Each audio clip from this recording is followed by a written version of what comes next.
saponin, pinaka-epektibong organic pangpatay ng kuhol, stem borer, armyworm, at ibang peste na namisala sa ating mga palay, mais, wall, and flower garden. Ito po ang actual demo. Ang whole area na to ay tinapunan ng 1 kilong DGS tea saponin kahapon. Today, kitang-kita ang effect. Patay lahat ng kuhol at isda. Take note, 100% organic and DGS tea saponin.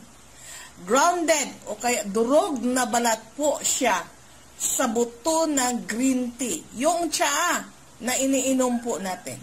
Kaya safe for humans and safe for animals. Para sa pang-spray o pagdilig, ibabad po ang DGS tea saponin sa tubig at least 30 minutes before use.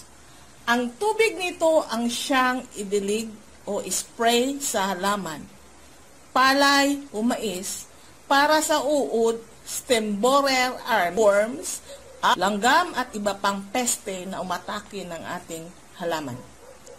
Ito po yung actual demo. Itong kaang na to ay binahayan ng langgam for so many years. Susubukan po natin diligan ng tubig pinagbabaran ng DGS tea saponin. Tipid po ito kasi pwedeng i-refill ng tubig yung pinagbabaran natin. Pwede daily gamitin, no overdose, dahil organic. Maraming ants kanina, no? Nalagyan natin ng tea saponin. Wala na po. Wala na talagang ants. Pwede rin ang DGS tea saponin sa aquaculture.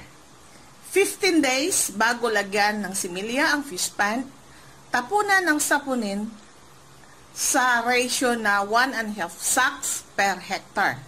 1 foot deep of water. Ganon din po ang ratio sa palayan. Pareho po sila. Upang mapatay ang kuhol at wild fish. Sa mga shrimp aquaculture, hindi po namamatay ang hipon o kaya sugpo sa saponin. Bagamat, ito ay nag-promote ng molting. Okay.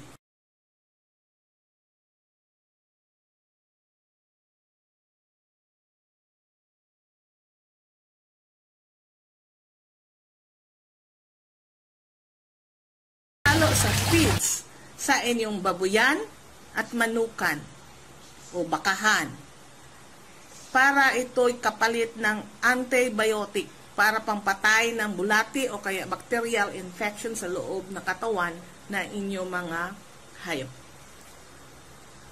Let's produce healthy food. Stop using chemicals and poisons sa ating mga pananim para sa ating kalusugan at kalusugan ng bumibili ng ating mga pananim. Let's do it the organic way. DGS tea saponin is the answer.